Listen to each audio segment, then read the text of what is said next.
Fence Post. Hello, Grain Valley. Welcome to another edition of the Fence Post podcast. My name is Jason Fenstermaker, along with my co-host Matt Nevels, and we have a very special guest today, Eric Crook. Eric, how are you doing? I'm doing great. Had a good night last night over here in what you call the Kingdom. Yeah. We started out here and went over to the courtyard, enjoyed some cornhole, and then ended up back here doing some karaoke. the trifecta. That's perfect. Definitely. Yes. When you come to the Kingdom, you stay in the Kingdom. There is plenty to do in the Kingdom. So, Eric, I've got to know you over the last couple of years, basically, since opening this place up. Kind of just, we've talked a lot about business, and we try and have a small business focus here. We're not really a small business podcast, though it almost seems like we are, because we love talking to people that run small businesses. But I love talking with you because you have a lot of national and worldly traveling experience too. Yes. I mean, you were in the Navy, right? How many years were you in the Navy for? I did 4 years. 4 years. Did you do that right out of high school? No, actually, I tried out for the academy to become an officer. I wanted to fly. Right. And then I had a couple of buddies in North Dakota. They don't get too many options where I'm from. So that didn't work. I took a year off and just enjoyed myself, had a good time, and then found out, hey, you know what? I got to do the next best thing, and that's when I just signed up and I worked on jets instead of flying them. Nice. And so, kind of all of that ties a little bit to at least your name, because now you own Mach 1. Mach 1 pressure cleaning. Yeah. Yes. Which is named after, obviously, the jet stuff. So, kind of explain how you get into, going from the Navy to now having your own pressure cleaning company. Well, when I first came down here, I just was managing restaurants and stuff like that. My neighbor actually had a pressure washing company, and he asked me what it would take me to get out of the restaurant business. And I was like, well, we talked, and I started working for him. So nice. And then one thing led to another. I ended up finding out better that it was probably to work for myself. Yeah. Now, say your own hours. Oh yeah. Well, what sucked is the first couple of years, I didn't receive a paycheck. I put everything I earned back into the business. Yeah. My wife took over everything at home. I mean, she was doing good enough where she took over everything at home, which allowed me to roll everything back. And that's really key to a successful small business startup is usually the management or the owner take, if it's too high, that ends up not being. So you got to be one of two things. You got to be kind of like I am here, hands off, where you do your work but you don't expect any pay, or you have to be directly involved and you are earning your check just like you were an employee of your own company. Yeah. And that's kind of what I am now. I became incorporated, so which cuts down on a lot of taxes. Self-employment tax is so high for a small business. It was ridiculous, and they incorporated me. In which, in order to be incorporated, I have to be an employee of my own business. So I have to receive a paycheck every month. Yeah. What usually I do is once a month I give myself a paycheck, and then for tax purposes. Yeah. And so, obviously people know what a power washer or pressure washer is. Yes. Kind of what scope of work do you do? Like I know, but I want you to explain it. Well, I'm curious. Like, what kind of jobs? Like, what do people call for that? Well, my main focus, I wash cars for auto auctions and dealerships. Okay. And the auctions, I'm washing, thousands of cars. Before COVID, I was anywhere between 8,000 and 9,000 cars a week. Oh wow. I had about 15 employees. And after COVID, we dropped tremendously to around 1,200. The car world took a big hit. Yeah. Nobody was trading in cars. They couldn't get new cars out. Right. Yeah. So there was the auction. If there's no cars, there's nothing to wash. And then right now the biggest deal I have is employees. Trying to get anybody to come work on it. I got 4 guys that have been working with me for. Well, one guy's been working with me for almost 10 years now. Nice. Oh, wow. So, and the rest of the least guy's been working with me for at least 5 or 6 years. Yeah. So they've put in lots of good times with us. The conversations get a little weird. And that's the thing about a business like yours or any trade job kind of is how big do you want the company to be, right? Yes. Well, great. You want, as the owner, you want it to be as big as possible, but that means you got to have more employees. It's Yes. not like you can just grow to grow. Yeah. Oh yeah. And we both know in this market, sometimes it's not finding the work; it's finding the workers. Yes. And that's the thing is, we have plenty of work to do. I mean, there's dealerships, the auctions and stuff like that keep me busy. It's just finding somebody to come on. And right now, it's a difficult time, you know. And when you do find someone, you know, you get those great guys, but they have expectations, and you know, usually your good guys move on. You know, it's hard to take as a small business. It's hard to give everything that everybody wants or looks for in life. So Yeah. Well, and sometimes people get those opportunities. I keep telling Jason, when the Kelsey brothers call, you know, I'm going to move on to a different podcast. So it's one of those things that happens. and I would expect him to. I would expect him to. You won't hold my career back. No, I will not hold your career back. Good send an invite. Yes, Travis and Jason, somebody hashtag them or at them or do whatever you do. Matt is a phenomenal engineer, and he is a mediocre talent host. So if you combine those two, then Phenomenal might be a little bit, maybe I'm an adequate. For what you have to work with here in this multi-dollar studio of That ours. is true. That is true.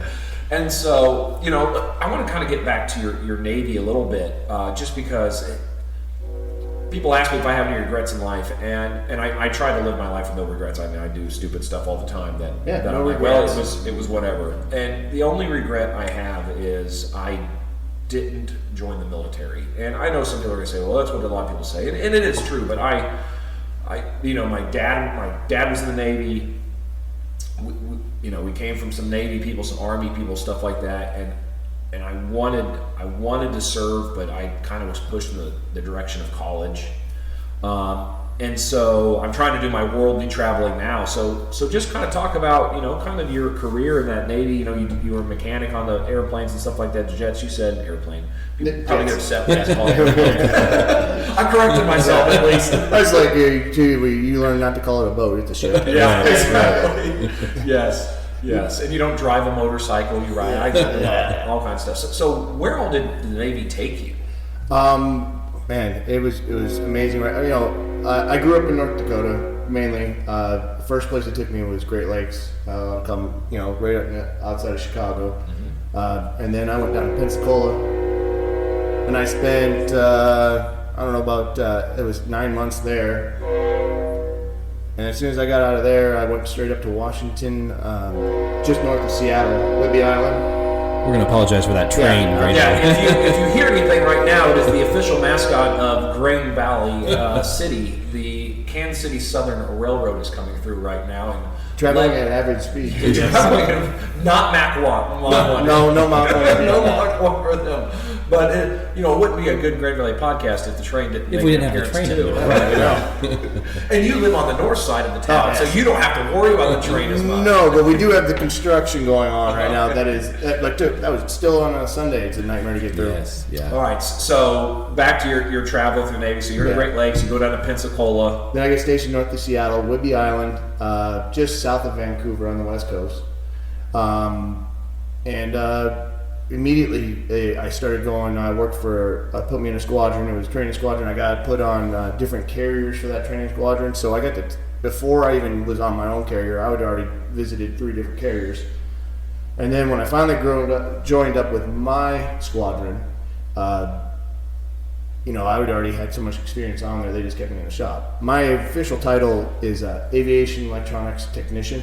Nice. Worked on radar, radio systems, all the electronic systems in the thing. So if one thing wasn't working, we pulled the box out, we put a box we knew worked, and we sent it into the shop to get fixed. Nice. So, but it took me everywhere. I mean, so at this point you're on a ship. So your station is not anymore Pensacola. No, yeah. You're on a ship. Well, that's the nice thing about the squadron is that we have a base.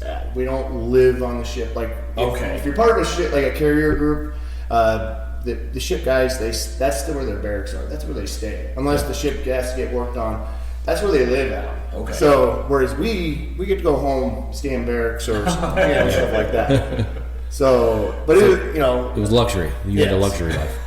the first thing I learned is I worked the top 2 most dangerous jobs in the world at that time. I'm not sure if it still sits, but working on the aircraft carrier during the daytime on the flight deck was the second most, and during the nighttime was the most dangerous. I've seen quite a few things. Yeah. So, So you said, you know, speaking of Vancouver in Canada, I know that's where your wife's from. yes, Oh. So is that when you were stationed up there? yes. We went up to Vancouver quite often. 19 years old to go drink. You know, Yep, and yep. honestly, most of us were the age of 18 to 20 years old. So, you know, we went up there quite often. I had some friends that met some girls. You know, we met girls and stuff like that. And one of my buddies got engaged to my now wife's sister. And I was a groomsman in there. And I walked my wife down her aisle. This is all prior to you even talking to her, or were you dating her at the time? Nope, didn't know her until actually I went up to get fitted for a tux. So, but yeah, she met up with me, and then about a year, we in the military, man, everything goes so fast. You know, about a year later, we're married.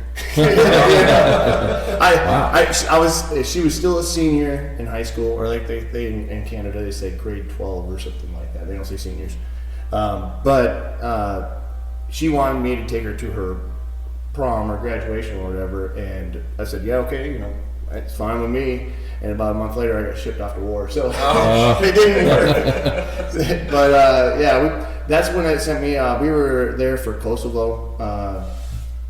We were actually located. We took over for Marine Squadron in Aviano, Italy, and we had so much fun. I'm not gonna lie, I had a lot of fun. I can pretty much remember I could sit here for hours and talk. Just in the 4 years, I could imagine being 20 years in the military. Good 4 years in the military, put in enough for a lifetime. But you know, I got to drive a scooter around Rome while we were there. We planned to make a road trip out to Spain because we were in northern Italy, so we could just make it across to Spain. We were going to do the running of the bulls. That got caught wind of the tire. They said no. Yeah, they were like American soldiers taken out by bulls. Yeah, that wouldn't have been good. But I rammed a scooter into a parked Mercedes right outside the train track. Ooh, yeah, some interesting things. So there's still a warrant out for Eric's arrest in Italy. So yeah, around the world trip was fun. But yeah, I mean, I got to see so many different things. It was just crazy. But the people, that's what sticks in my head the most is the guys I was with, or you know. And so all that's great, and then you end up in Green Valley, Missouri. All right. Well, one of my brothers I was in he grew up here. Oh, really? Okay. So when we both got out, he's like, "Hey, if you ever want to give Kansas City a try." And I went up to Vancouver right away. I lived up there for a while, and then things changed. 9/11 hit, and we were like, you know what? It's time we need to change. And so we decided in 2002 we moved down here. Nice. We packed up a U-Haul. He flew up there, helped me pack, and we started driving. We said goodbye to all her family, and got to the border. They stopped us and said that she couldn't come across with us. We were married for 3 years, and they said she can't come across. Oh my God. I thought if you married an American, you became an American. I thought that was the simple. Yeah. We had everything with us, marriage certificate, birth certificates, you know, and they were like, nope, she needs to have a fiance visa or her green card. I'm like, well, where do I go for this? Yeah. Let's get it. Let's get it The done. closest green card station is inside of Walmart. No. Yeah, so I moved down here April of 2002. I guess there was an ice storm that hit right before that. I remember coming down here, there was tree branches everywhere. Yes. That was a big one, yeah. Yeah. So that's my first memory coming down here, and I immediately went to work and started working on her paperwork. And she finally didn't come down here until June of 2003. Oh crap! So it was over a year. Yeah. So I visited her. You know, I'm just moving in, so we were kind of broke and moving. Yeah. Drove, and I flew to Las Vegas because that's where her grandmother was taking her for her 21st birthday, and so I flew to Las Vegas to surprise her there. And then Christmas came, and I'm like, I can't be alone. So I flew up there. I spent an early Christmas with her family, and flew back together so I can show her Grand Valley, show her what she's going into. Right? Well, she already said no to North Dakota, so and I think she's been happy on that choice since, especially this year's winter has been bad up there. Yeah. But and that's when our first was conceived. When she came down here to visit for that Christmas, she found out she was pregnant, and then I had to ship her back to Canada because all her green paperwork wasn't ready yet. Well, her paperwork actually getting approved, and they were so yeah, we shipped her back there so she could finish that, and then in June she came back down finally for this, and she enjoys it here. Honestly, she enjoys it. Her and I, and of course our boys, are the only family that we have down here. We make our family. That's the way. That's the way I've been growing up. You make your family. Yeah, exactly.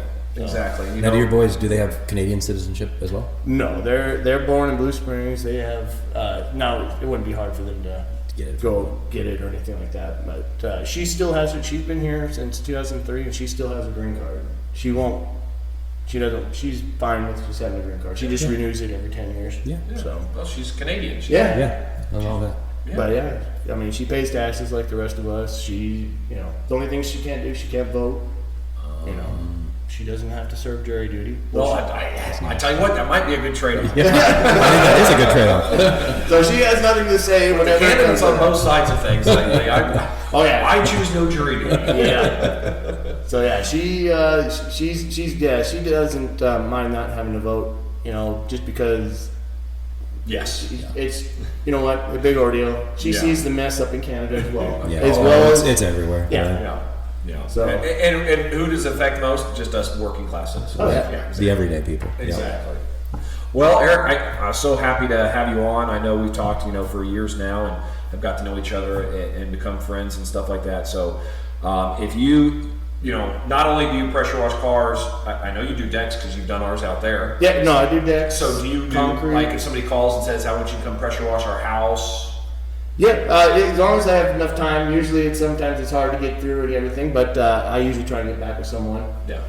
It's so busy. Yeah. It's not my specialty, but it's not a hard thing to do. And with the machines that I have, with the heat and everything like that, it's way better than the normal household pressure washer you see. Right. It's a $10,000 piece of equipment, so it's meant to do its job in an efficient way.